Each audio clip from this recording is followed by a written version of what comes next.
Ini pahala bagi yang menangis untuk Imam Husain alaihi salatu wassalam. Pada hari kiamat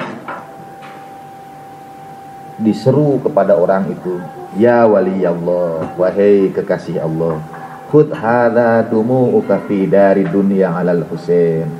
Ambillah itu tetes-tetes air matamu di dunia untuk Al Husain. Khudh hadza dumu'uka fi dari dunya alal Husain. Ambil itu tetes-tetes darahmu di dunia untuk Imam Husain. Fa idza hamma bika unukun nar fa'farmihi 'alaiha tafrugu anka aktaru min khamsati mi'ati amin. Karena sekiranya berat bagimu, sekiranya berat lehermu itu, sekiranya ditarik lehermu itu ke arah neraka, lemparkan tetes-tetes tangisan itu ke dalamnya. Fa innaha tafrugu anka aktaru min khamsati mi'ati am. Akan padam api itu, akan menjauh api itu darimu sejauh 500 tahun lamanya. Jadi kepada orang-orang yang menangis untuk Imam Husain itu, ambil itu tetes-tetes air matamu, dan kalau ditarik, kalau diajak, kalau ditarik mendekat ke neraka, gunakan tangisan itu, gunakan tetes itu, lemparkan ia ke arah neraka itu, dan akan jauh jarak antara orang yang menangisi Imam Husain alaihissalatu wassalam dan neraka itu sejauh 500 tahun lamanya. Nah, sekali lagi semua itu ketika kita menangis untuk Imam Husain, yang kita tangisi adalah kekurangan perkhidmatan kita, yang kita tangisi adalah kehilangan kesempatan kita, yang kita tangisi adalah sedikitnya ungkap terima kasih, ungkap syukur kita atas perjuangan Imam Husain alaihi salatu wassalam. Assalamualaikum warahmatullahi wabarakatuh. Asyhadu an la ilaha illallah wahdahu la syarikalah wa asyhadu anna sayyidana Muhammadan abduhu wa rasuluh. Innallaha wa malaikatahu yusholluna 'alan nabi. Ya ayyuhalladzina amanu shallu 'alaihi wa sallimu taslima. Allahumma shalli 'ala Muhammad wa ali Muhammad wa ajil farajahum warzuqna fid dunya ziyaratahum wa fil akhirati syafa'atahum. Ibu-ibu dan bapak-bapak rahimakumullah, di bulan Muharram ketika kita mengenang peristiwa yang terjadi dalam sejarah Islam pada bulan Muharram yang sering disebut sebagai bulan duka cita, bulan musibah, Islam mengajarkan kepada kita untuk bahagia dengan kebahagiaan orang lain dan bersedih, berduka dengan penderitaan orang lain. Bila seseorang punya kenikmatan, kita ikut berbahagia, mengucapkan kepadanya sedikitnya ucapan selamat. Paling tidak kita jabat tangan mereka dan kita sampaikan selamat berbahagia. Bila ada orang berduka cita, dapat musibah, kita juga datangi keluarganya, kemudian kita sampaikan turut berbelasungkawa. Sebagaimana hadis Nabi yang terakhir pada peristiwa Ghadir Hum, ketika Nabi pulang dari Mekah setelah menunaikan haji wada, kemudian Nabi berkumpul bersama para sahabatnya, lebih dari 120.000 orang di Ghadir Hum itu. Nabi mengawali semua yang kemudian Nabi sampaikan dengan kalimat alastu aula bikum. Bukankah aku harus kalian utamakan di atas segalanya? Alastu aula bikum. Bukankah aku ini yang pantas kalian dahulukan di atas yang lainnya? Kemudian para sahabat menjawab, bala ya Rasulullah. Benar ya Rasulullah, engkau wajib didahulukan di atas yang lainnya. Sejak Ghadir Hum sampai Nabi wafat, tidak ada lagi wahyu yang turun, tidak ada lagi perintah dari Rasulullah SAW, tidak ada lagi nas yang kemudian diwajibkan bagi umat kecuali dua hal saja. Satu, ketika Nabi meminta dibawakan tinta dan kertas pada saat Nabi sakit. Dan yang kedua, ketika Nabi memerintahkan beberapa orang untuk bergabung bersama pasukan Usama. Perintah Nabi yang terakhir adalah kalimat itu, alastu aula bikum. Bukankah aku harus kalian dahulukan di atas yang lainnya? Ketika para sahabat menjawab bala, kemudian Nabi mengangkat tangan Sayyidina Ali bin Abi Thalib karramallahu wajhah dan berkata, man kuntu maulahu fahada aliyun maulah. Barang siapa yang selalu mendahulukan aku dalam setiap keadaan, barang siapa yang senantiasa mengutamakan aku untuk setiap urusan, maka dahulukan dan utamakan juga Ali bin Abi Thalib atas dirinya, atas keluarganya, atas seluruh umat manusia. Sebagaimana kalian mengutamakan aku, utamakan juga Ali bin Abi Thalib, kata Rasulullah sallallahu alaihi wasallam. Bila ada orang berduka cita, kita datang dan berbelasungkawa. Bagaimana kita bisa menyampaikan duka cita dan belasungkawa kita ketika di atas semua ungkapan duka cita, di atas semua ungkapan belasungkawa, kita harus mendahulukan Rasulullah sallallahu alaihi wasallam. Bagaimana caranya kita menyampaikan duka cita kita kepada Nabi? Bagaimana caranya kita menyampaikan belasungkawa kita, takziah kita, simpati kita, ikut bermusibah dengan musibah yang terjadi pada Rasulullah sallallahu alaihi wasallam. Ketika Nabi Adam alaihi salatu wassalam memohon kepada Allah Ta'ala, dan dalam surat Al-Baqarah, a'udzubillahi minasyaitonirrajim, fatalaqa Adamu min rabbihi kalimatin. Nabi Adam menyampaikan kalimat pada Tuhannya. Di dalam kitab tafsir tidak banyak disebutkan tentang kalimat itu. Ada yang menyebutkannya Rabbana zolamna anfusana wa illam taghfir lana wa tarhamna lanakunanna minal khasirin. Dari Ad-Durrus Tsamin halaman 245, ini kalimat yang diajarkan oleh malaikat Jibril untuk dibacakan oleh Nabi Adam ketika Nabi Adam itu menyampaikan permohonannya kepada Allah Ta'ala. Kalimatnya itu, ya Hamidu bihaqqi Muhammad, ya Aliyu bihaqqi Ali. Wahai Allah Ta'ala yang maha terpuji demi hak makhluk yang sangat terpuji, yaitu Rasulullah sallallahu alaihi wasallam. Ya Aliyu bihaqqi Ali, wahai yang maha tinggi demi hak Ali. Ya Fatiru bihaqqi Fatimah, wahai yang maha pencipta demi hak Fatimah. Ya Muhsinu bihaqqil Hasani wal Husaini, wahai yang senantiasa memberikan kebaikan demi hak Al-Hasan dan Al-Husain. Wa minkal ihsan, dan darimulah ya Allah semua kebaikan. Tiba-tiba ketika Nabi Adam menyebut doa itu dan sampai pada bagian falamma dzakaral Husaina salat dumu'uhu wan khasha'a qalbuh, tiba-tiba mengalir menetes tangisan dari matanya dan bergetar hatinya. Wa qala ya akhi Jibril, wahai saudaraku Jibril, kata Nabi Adam, fi dzikril khamis yankasiru qalbi wa tasilu ibarati. Ketika aku menyebut yang kelima itu, hancur hatiku dan mengalir air mataku. Qala Jibril, malaikat Jibril kemudian berkata, waladuka hadza yusabu bi musibatin tasghuru indahal masaib. Anakmu yang namanya engkau sebut yang kelima itu akan menimpa ia musibah yang dengannya semua musibah yang lain menjadi kecil. Ya akhi wa ma hiya, wahai saudaraku Jibril, apa musibah itu? Kata malaikat Jibril, yuqtalu atsyanan wariban wahidan faridan laisa lahu nasirun wala muayyan. Ia akan terbunuh dalam keadaan kehausan, terasing, sendirian, kesepian, tidak ada penolong, tidak ada yang membantunya.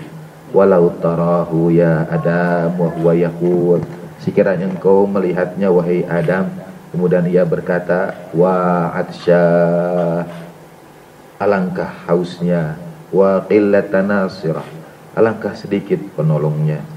Hatta yahulul atsu bainahu wa bainas sama'i kaddukhon falam yujibu ahadun illa bisuyuf, sampai saat ketika antara ia dan kehausan itu seperti antara langit dan bumi, dan tidak ada yang menjawabnya kecuali dengan pedang dan lemparan tombak. Fayudzabahu dhibhusyat, maka ia akan disembelih seperti seekor domba. Wa yunhabu rihlata ada'a, kemudian diinjak-injak oleh tunggangan musuh-musuhnya, oleh binatang-binatang yang dikendarai musuhnya. Wa tusharu ru'usuhum, lalu ditampakkan, dipancangkan di atas tombak kepala mereka dan kepala para penolongnya. Fil buldan, dibawa, diarak mengelilingi negeri-negeri. Wa ma'ahum niswan, dan bersama mereka istri-istri mereka, perempuan-perempuan mereka. Kadzalika sabaqa fi ilmil wahidil mannan, begitulah yang dituliskan, begitulah yang dicatatkan pada ilmu yang esa, yang maha memberi. Fabaka Adamu wa Jibrailu buka at-takla, kemudian Nabi Adam dan malaikat Jibril menangis seperti tangisannya orang-orang yang kehilangan, yang keguguran. Nah, musibah Imam Husain, kata malaikat Jibril, tuswaru indahal masaib, membuat musibah-musibah yang lain menjadi kecil. Ketika kita berkumpul malam hari ini dan pada setiap malam di bulan Muharram, kemudian kita menangis untuk Imam Husain alaihi salatu wassalam, apa yang sebetulnya kita tangisi? Kita ikut berduka dengan duka cita Nabi, bersedih dengan kesedihan Nabi. Tapi bagaimana kita menyampaikan duka cita itu? Bagaimana kita menyampaikan kesedihan itu? Kemana kita harus pergi? Kemana kita harus datangi untuk menyampaikan duka cita kita kepada Rasulullah Shallallahu Alaihi Wasallam? Apa yang harus kita lakukan? Apa yang sebetulnya membuat kita menangis? Kalau kata Nabi SAW, peristiwa Karbala itu akan membuat hararatun fi qalbil mu'min la yudfa'u abadan, akan membuat bergetar hati seorang yang beriman, akan menyalakan sebuah api kerinduan yang tidak akan pernah dapat dipadamkan selama-lamanya. Hararah, ada sebuah kehangatan, ada sebuah getaran setiap kali disebut kata Imam Husain, setiap kali disebut peristiwa Karbala, setiap kali dikenangkan musibah yang terjadi pada hari-hari di bulan Muharram ini. Nah, apa yang sebetulnya kita tangisi? Pertanyaan itu sering diajukan kepada para pengikut Ahlul Bait. Untuk apa menangisi Imam Husain alaihi salatu wassalam? Bukankah Imam syahid? Bukankah imam di surga? Bukankah imam bahagia? Lalu untuk apa kita menangisinya? Kemudian kritik yang kedua terhadap peringatan Asyura adalah, katanya para pengikut Ahlul Bait menjadikan ziarah ke Karbala itu, ziarah Imam Husain itu dipandangnya lebih tinggi bahkan dari umroh dan haji sekalipun. Biasanya kritik yang kedua kita jawab, karena berangkat ke Karbala, berangkat ziarah Asyura itu, tadi itu saya baca hadis Sodik atau siapa tanya, berapa jarak antara rumahmu itu dan Karbala? Mungkin imam berada di Madinah, lalu ada orang berziarah dari Irak sampai ke Madinah, dan imam tanya, berapa jarak antara rumahmu itu dan Imam Husain? Kata orang itu, jarak menuju Karbala itu hanya 1 hari perjalanan saja. Kata imam itu, kalau hanya 1 hari perjalanan saja, bagimu untuk hijrah, bagimu itu untuk pindah saja, Kalau hanya jarak antara engkau dan Imam Husain itu hanya 1 hari perjalanan saja. Bahkan dalam beberapa riwayat ada orang datang lagi ketemu sama imam, sudahkah engkau berziarah pada Imam Husain? Belum, kata yang satu. Yang lainnya lagi, sudah berapa kali engkau berziarah? Sampai imam kemudian menyebutkan, kalau engkau termasuk yang berkecukupan bagimu untuk berziarah pada imam itu paling tidak 1 tahun itu 4 kali untuk berziarah ke Imam Husain alaihi salatu wassalam. Kalau engkau orang yang berkecukupan, kalau engkau tidak, paling tidak dalam 1 tahun itu sekali engkau berziarah pada Imam Husain alaihi salatu wassalam. Nah, ada kritik tadi itu bahwa berziarah ke Karbala didahulukan di atas umroh dan haji. Memang ada dalam riwayat-riwayat mazhab Ahlul Bait alaihi wassalatu wassalam, barang siapa yang ziarahnya diterima pada Imam Husain, ta'dilu mi'ata umratin misalnya, pahalanya sama dengan 100 umroh. Tapi hal-hal seperti itu tidak menjadikan sesuatu dianggap lebih utama dari yang lainnya. Ibu dan bapak yang pernah umroh, yang pernah haji tahu bahwa sholat di Masjid Quba 2 rakaat dengan berwudu dari Madinah, kemudian memelihara wudu kita, lalu kita sholat di Masjid Quba 2 rakaat dan kita belum melakukan umrohnya, sholat 2 rakaat di Masjid Quba itu sama dengan pahala umroh itu sendiri. Hanya sholat 2 rakaat di Masjid Quba. Apakah kita kemudian akan mengatakan sholat di Masjid Quba 2 rakaat itu jauh lebih baik daripada umroh? Nah, jawaban saya biasanya karena kalau berziarah pada Imam Husain kesempatannya tidak terbuka setiap saat. Sedangkan untuk berhaji ke Tanah Suci, untuk umroh ke Mekah dan Madinah relatif lebih mudah ditempuh, bisa dilakukan kapan saja. Tapi ziarah ke Imam Husain itu dipenuhi dengan berbagai macam kesulitan. Dan ketika kesulitan itu sedikit dilonggarkan, dibuka kerannya, dibuka peluang kesempatan untuk berziarah, maka orang tumpah ruah berdatangan untuk berziarah ke Karbala karena kesempatan yang tidak banyak dalam hidupnya itu. Jadi ketika punya peluang, punya kesempatan, punya windows of opportunity, punya jendela peluang betapapun kecilnya, tetapi ada kesempatan untuk berangkat, mereka berangkat. Betapapun banyak kesulitan yang mungkin dihadapi. Mengapa? Alastu aula bikum. Karena Nabi harus diutamakan dari yang lainnya. Apa yang saya lakukan kalau kami berziarah? Kalau saya berziarah? Kalau saya berziarah, saya membawa sebagian dari yang sudah saya bawa berziarah ke berbagai tempat itu, dan saya sampaikan kepada para imam yang kami ziarahi, yang saya ziarahi. Misalnya ada cincin yang saya kenakan berziarah di Karbala, yang saya letakkan pada dorih Imam Husain alaihissalatu wassalam. Kemudian saya berangkat umroh dan kepada Rasulullah sallallahu alaihi wasallam akan saya sampaikan, ya Rasulullah, mungkin engkau secara lahiriah, secara fisik, juga karena waktu dan zaman yang berbeda, tidak sampai ke Karbala, tidak berziarah ke Karbala. Aku diberikan kesempatan untuk berziarah ke Karbala, maka inilah bagian, ya Rasulullah, yang telah menyentuh dari cucumu yang kau kasihi. Inilah bagian yang telah sampai pada tempat yang kau cintai. Inilah bagian yang hadir bersamaku ketika aku berziarah pada Imam Husain. Saya sampaikan pada Rasulullah sallallahu alaihi wasallam. Begitu juga kalau berziarah pada Imam Husain dan bersama saya ada bagian-bagian dari Mashhad, saya sampaikan ini dari Imam Ridho alaihi salatu wassalam. Yang ini dari Madinah, dari Rasulullah sallallahu alaihi wasallam. Yang ini dari tempat yang penuh keberkahan kepada imam itu.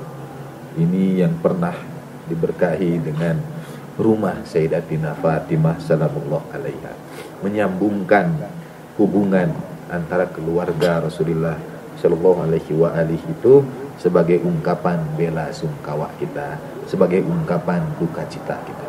Jadi ketika kita berziarah ke Karbala, berziarah pada Imam Husain, sebetulnya kita menyambungkan ziarah Rasulullah sallallahu alaihi wa alihi wasallam. Tidak ada yang satu di atas yang lainnya. Berziarah pada Imam Husain itu adalah mewakili Nabi, para sahabat, Sayyidah Fatimah salamuallahu alaihi, Imam Ali yang tidak berziarah ke Karbala, yang tidak berziarah ke Imam Husain alaihi salatu wassalam. Ketika Imam Ali bersama pasukan sampai di Karbala dan Imam Ali berhenti, kemudian Imam Ali menangis, dan Imam Ali sudah tahu di sini nanti tempat tenda-tenda perempuan itu akan dibakar. Di sini tempat nanti syahidnya, gugurnya anakku. Dan Imam Ali sudah menyampaikan itu kepada para sahabatnya kira-kira lebih dari 20 tahun. Dalam jarak 20 tahun itu terjadi berbagai perubahan tentu saja. Dan pasca Karbala, Sayyidah Zainab salamuallahu alaiha dan keluarga Imam Husain yang tersisa dibawa lagi ke tempat melihat bagaimana ayahnya, bagaimana Imam Ali dulu di situ di Kufah. Mereka juga tahu, tetapi sekarang situasinya berbeda. Di singgasana ada Ubaidillah ibnu Ziyad yang kemudian memainkan kepala suci Imam Husain alaihissalam dengan tongkatnya. Di tempat yang sama ketika dulu sebelahnya berdekatan itu, mereka dulu hidup bersama ayahnya Amirul Mukminin alaihi salatu wassalam. Jadi kritik yang pertama itu sebetulnya pertama karena kesempatan ziarah ke Karbala tidak terbuka kapan saja. Yang kedua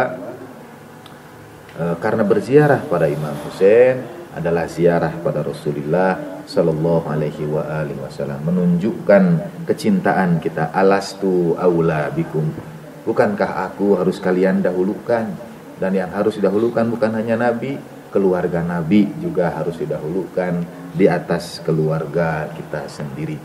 Kita harus berduka dengan musibah yang menimpa keluarga Rasulullah sallallahu alaihi wa alihi. Lalu apa yang sebetulnya kita tangisi pada peringatan-peringatan seperti ini? Apakah yang kita tangisi Imam Husain? Apakah yang kita tangisi tragedi yang menimpa Imam Husain?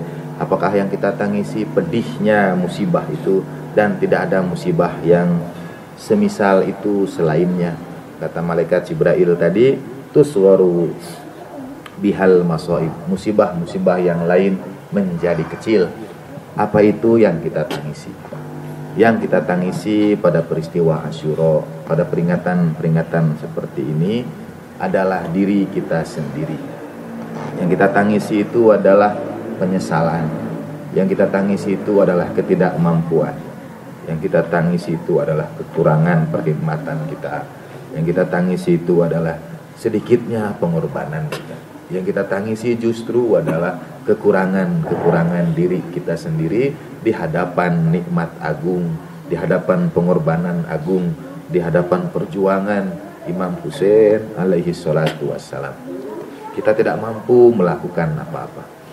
Dahulu ketika Ja'far at-Tayyar syahid, Nabi mengunjungi keluarganya. Nah, Nabi bertanya, mana anak-anak Ja'far? Ada Abdullah, ada Aun, ada Muhammad yang juga kelak syahid di Karbala. Abdullah bin Ja'far at-Tayyar, Aun, kemudian Muhammad. Putra-putra jadi saudara sepupu Imam Husain alaihi salatu wassalam. Kemudian Nabi menyampaikan kabar syahidnya Ja'far itu pada keluarganya. Kemudian mereka menangis dan Nabi menenangkan istri dan anak-anak Ja'far at-Tayyar yang menangis itu. Kemudian Nabi memerintahkan kepada keluarganya, kepada mungkin orang yang ada di rumahnya, ba'athu ila ali Ja'far ta'aman, kirimkan bagi keluarga Ja'far itu makanan. Jadi ada benarnya juga yang disampaikan saudara-saudara kita yang sering mengatakan, walaupun dengan alasan yang berbeda, yaitu kalau ada yang meninggal dunia jangan tahlilan, tidak boleh tahlilan karena nanti memakan harta anak yatim. Itunya mungkin kurang tepat. Tetapi yang dilakukan oleh, kalau ada keluarga yang meninggal dunia itu, seperti Nabi meminta keluarganya mengirimkan makanan untuk keluarga Ja'far. Jadi memang kita yang harus datang berbelasungkawa dan memberikan makanan kepada keluarga yang berduka itu, memberikan persembahan, memberikan hadiah kepada keluarga yang berduka itu. Bahkan kalau dalam kisah-kisah kehidupan keluarga Nabi, tradisi memperingati, tradisi berduka itu dicontohkan. Ketika Imam Muhammad Al-Baqir alaihissalam syahid, sebelum syahid beliau berwasiat sama Imam Ja'far sekian dirham, saya lupa persisnya, tapi kemudian dengan uang ini engkau adakan majelis untuk mengenangku, jadi tahlilan dalam bahasa kita. Tapi di Mina pada waktu musim haji di Mina selama 10 tahun lamanya. Jadi Imam Ja'far Shadiq selama 10 tahun itu di Mina menjalankan wasiat ayahnya, mengadakan majelis tahlil. Kita mungkin kalau tahlilan ya 1, 7, 40, 100, 1000, setelah 1000 berapa lagi? Tiap tahun, mungkin setiap ketemu tahun. Haul tahunan. Nah, itu dicontohkan oleh Imam Muhammad Baqir alaihissalam, meminta Imam Ja'far sampai 10 tahun lamanya siapkan uang itu untuk kemudian mengadakan majelis 10 tahun lamanya di Mina. Nah, itu bagian dari ungkapan bela sungkawa kita, bagian dari ungkapan duka cita kita. Ada hadis-hadis yang bercerita tentang pahala memberikan makanan kepada orang lain. Ada yang pahalanya membebaskan sekian budak belian, yang memberi minuman saja ada yang pahalanya ini dan itu, banyaklah pahala. Mengapa ia menjadi pahala?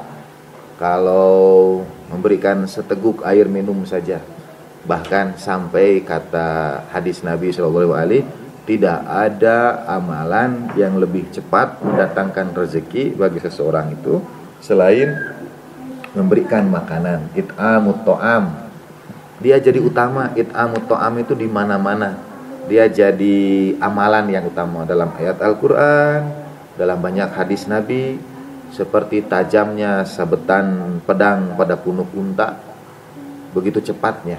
Kenapa dia jadi utama? Sebetulnya bukan hanya karena it'amut to'amnya saja, tetapi agar setiap orang itu tahu bahwa ada satu saat, ada satu peristiwa, ada satu tragedi ketika keluarga suci Rasulullah SAW tertahan dari makanan, tertahan dari minuman. Memberikan pahala buat orang lain, memberikan segelas minum buat orang lain, pahalanya besar sekali. Alastu aula bikum, tidakkah aku harus kalian utamakan? Dan ada satu saat ketika keluarga Rasulullah SAW tertahan dari makanan, tertahan dari minuman. Dianjurkan memang pada waktu majelis-majelis seperti ini kita memberikan makanan kepada orang-orang yang mengenang peristiwa Imam Husain alaihissalatu wassalam. Pada saat yang sama mengenang keluarga suci itu tertahan dari makanan dan minuman. Misalnya dari Rasulullah, ini hadisnya sallallahu alaihi wa alihi dalam Mustadrak di 10/318 dari Rasulullah sallallahu alaihi, Nabi menyampaikan, malaikat Jibril berkata kepadaku, menyampaikan hadis qudsi dari Allah Ta'ala, man anfaqa dirhaman ala azai, barang siapa yang berinfak 1 dirham untuk mengenangnya, untuk takziah, untuk majlis aza Imam Husain alaihissalatu wassalam, au ziyaratih, atau berziarah kepadanya, tajarrat malaikah yaumal qiyamah fayatihi bikulli dirhamin sab'una hasanatan, nanti para malaikat itu akan minta barang siapa yang berinfak 1 dirham saja untuk majelis aza Imam Husain, untuk ziarah Imam Husain, para malaikat berlomba-lomba berusaha ingin menukarkan setiap dirham yang diinfakkan oleh orang di jalan untuk Imam Husain itu. Mereka ingin memperoleh dirham, pahala dari dirham yang diinfakkan oleh orang-orang itu di jalan untuk majelis Imam Husain alaihi salatu wassalam. Sab'una hasanatan. Mereka bersedia menukarkannya dengan 70 kebaikan, dan Allah Ta'ala akan membuat baginya, membangun baginya istana di surga. Nah, ini yang riwayatnya dari Mustadrak, tapi Mustadraknya ini bukan Mustadrak Al-Hakim, tapi Mustadrak Al-Wasail. Jadi ada kitab Wasailus Syiah, nah ini Mustadraknya, juz 10 318. Ini pahala bagi yang menangis untuk Imam Husain alaihi salatu wassalam. Pada hari kiamat diseru kepada orang itu, ya wali Allah, wahai kekasih Allah, khudh hadza dumu'uka fi dari dunya 'alal Husain. Ambillah itu tetes-tetes air matamu di dunia untuk Al-Husain. Khudh hadza dumu'uka fi dari dunya 'alal Husain. Ambil itu tetes-tetes darahmu di dunia untuk Imam Husain. Fa idza hamma bika unukun nar fa'farmihi 'alaiha tafrugu anka aktaru min khamsati mi'ati amin. Karena sekiranya berat bagimu, sekiranya berat lehermu itu, sekiranya ditarik lehermu itu ke arah neraka, lemparkan tetes-tetes tangisan itu ke dalamnya. Fa innaha tafrugu anka aktaru min khamsati mi'ati am. Akan padam api itu, akan menjauh api itu darimu sejauh 500 tahun lamanya. Jadi kepada orang-orang yang menangis untuk Imam Husain itu, ambil itu tetes-tetes air matamu, dan kalau ditarik, kalau diajak, kalau ditarik mendekat ke neraka, gunakan tangisan itu, gunakan tetes itu, lemparkan ia ke arah neraka itu, dan akan jauh jarak antara orang yang menangisi Imam Husain alaihissalatu wassalam dan neraka itu sejauh 500 tahun lamanya. Nah, sekali lagi semua itu ketika kita menangis untuk Imam Husain, yang kita tangisi adalah kekurangan perkhidmatan kita, yang kita tangisi adalah kehilangan kesempatan kita, yang kita tangisi adalah sedikitnya ungkap terima kasih, ungkap syukur kita atas perjuangan Imam Husain alaihi salatu wassalam. Pada peristiwa Karbala, bukan hanya Imam Husain membawa seluruh keluarganya turut serta. Sebetulnya tidak ada, sekali lagi, dan kita percaya hadis Rasulullah sallallahu alaihi wasallam, tidak ada tragedi, tidak ada musibah yang jauh lebih berat dari musibah ini. Saya tidak tahu sejak, dan bukan kali ini orang mungkin mengenal sejarah ini, sejak lama juga. Dan dia mengubah begitu banyak orang, begitu banyak pemikir, begitu banyak tokoh-tokoh besar. Tetapi kisahnya sepertinya diendapkan, kisahnya sepertinya disembunyikan, hanya jadi cerita sambil lalu saja. Kisah yang terjadi pada Imam Husain mungkin jadi warisan. Orang tua kita dulu menyebut Hasan Husain, orang tua kita dulu menyebut Suro dan lain sebagainya. Di Sumatera ada tradisi tabuk dan lain sebagainya. Tetapi kisahnya sendiri sering kali luput dari umat manusia. Bahkan kalaupun ada yang tahu sekarang ini, misalnya itu film-film Hollywood itu sudah kehilangan cerita original. Mereka tiap tahun memproduksi film, dan hampir semua konflik film itu, hampir semua konflik manusia sudah pernah difilmkan. Karena mereka kehilangan ide original, sekarang ini mereka beralih pada sesuatu yang tidak akan ada batasnya, yaitu imajinasi dan khayalan. Dibuatlah tokoh-tokoh superhero, dibuat film-film luar angkasa yang aneh-aneh, yang tidak akan terbatas, karena itu imajinasi dan khayalan. Tapi kalau mau mengangkat film dengan ide cerita original hampir sulit.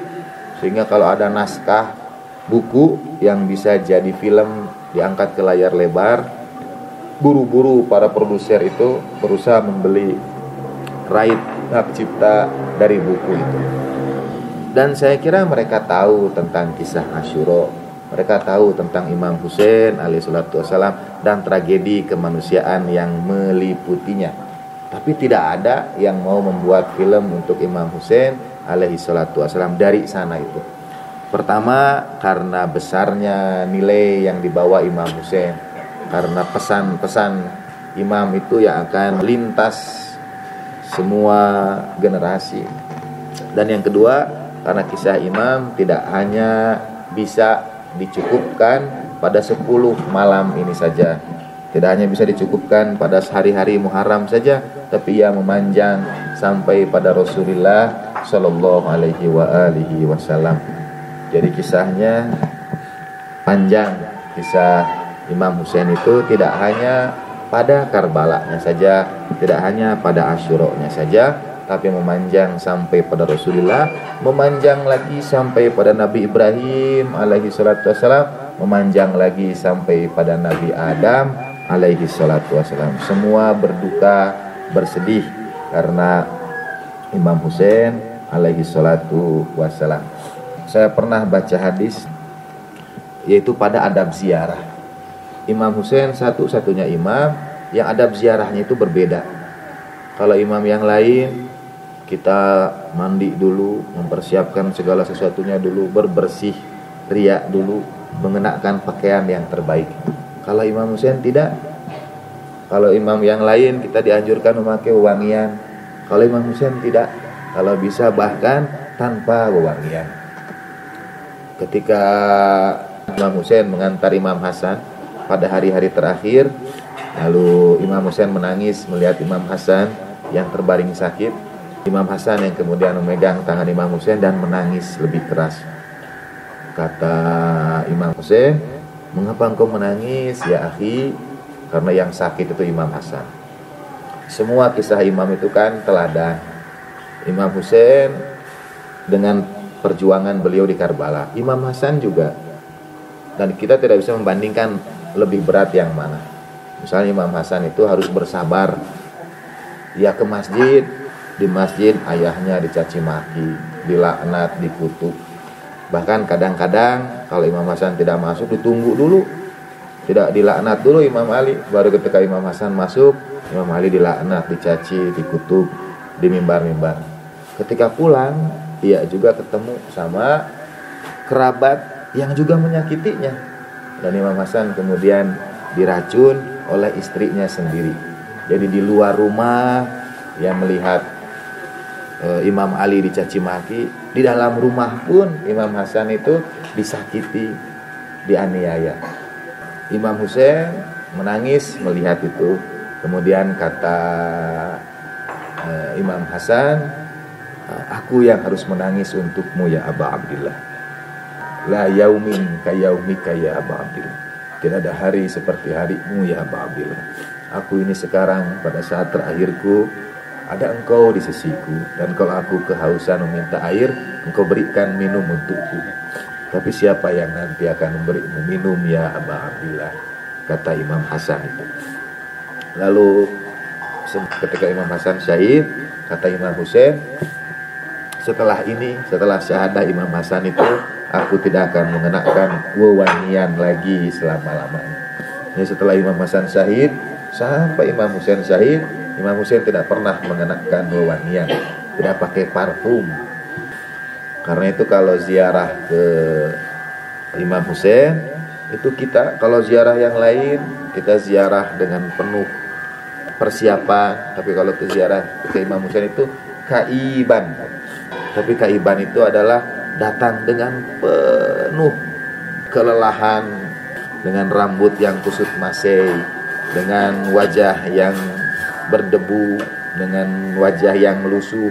Itu adab untuk datang kepada Imam Husain alaihi salatu wassalam. Jalan begitu lambat. Ketika kami ziarah tahun lalu, bahkan ada orang yang merangkak di tanah itu, jalan yang dilalui untuk menuju ke Imam Husain alaihissalatu wassalam, dia merangkak. Nah itu kaiban, datang pada Imam Husain itu dalam keadaan seperti itu, berziarah seperti imam yang menempuh berbagai macam kesulitan dalam perjalanan menuju Karbala itu. Begitu pula adab berziarah pada Imam Husain alaihissalatu wassalam, kaiban, dengan kerendahan, dengan kelelahan, lusuh, seperti orang yang merangkak. Itulah dia jalan di bawah, merangkak untuk sampai pada dorih Imam alaihi salatu wassalam. Itu yang membuat kemudian tradisi Asyura hidup senantiasa, karena ia menyalakan api yang tidak akan pernah padam selama-lamanya dalam hati orang-orang yang beriman. Kita berduka pada bulan-bulan ini bukan hanya karena mendahulukan Rasulullah dan mendahulukan keluarga Rasulullah di atas segalanya, tapi kita juga berduka karena khawatir kita ternyata tidak mendahulukan Nabi di atas segalanya. Kita khawatir kita lebih bersedih karena kehilangan apa yang kita miliki, apa yang kita punyai, dan tidak bersedih karena kehilangan Imam Husain, dan tidak bersedih karena kehilangannya Rasulullah, kehilangannya Imam Ali, kehilangannya Sayyidah Fatimah. Atas kehilangan Imam Husain alaihi salatu wassalam, kalau ketika Imam Hasan syahid, Imam Husain berkata, aku tidak akan pakai parfum lagi. Waktu Abul Fadil Abbas itu syahid, Imam Husain berkata, al-an in kasara zohri, sekarang sudah patah tulang punggungku. Jadi ketika berita Abul Fadil Abbas syahid itu sampai pada Imam, al-an in kasara zohri, sekarang itu patah tulang belakangku, tulang punggungku, mendengar syahidnya Abul Fadil Abbas alaihissalam. Hari kelima Muharram, kalau kemarin itu ada fatwa dari ulama yang mengizinkan berperang, hari kelima Muharram itu adalah hari ketika Ibnu Ziyad menawarkan kepada orang banyak uang supaya mereka mau berperang melawan Imam Husain alaihissalatu wassalam. Jadi itu ribuan pasukan yang berperang melawan imam itu semuanya pasukan bayaran sebetulnya. Mereka tidak berani tanpa sesuatu kemudian berperang melawan orang yang mereka tahu keutamaannya. Jadi mereka mau berperang itu karena diiming-imingi oleh Ibnu Ziyad dengan kekayaan. Dan hari ini Husain bin Namir sampai ke Karbala dengan 4.000 penunggang kuda. Nah, orang-orang yang sudah tertutup mata batinnya karena lebih memilih dunia ketimbang cucu Rasulullah Shallallahu Alaihi Wasallam. Jadi pada saat yang sama kita berbelasungkawa, kita juga menyampaikan syukur kehadirat Allah Ta'ala karena masih diberi kesempatan untuk berbelasungkawa. Kemudian Allah Ta'ala, Rasulullah menjanjikan pahala dan ganti yang besar dari setiap tangisan, dari setiap infak, dari setiap jamuan, dari setiap usaha kita untuk membahagiakan hati Rasulullah Sallallahu Alaihi Wasallam.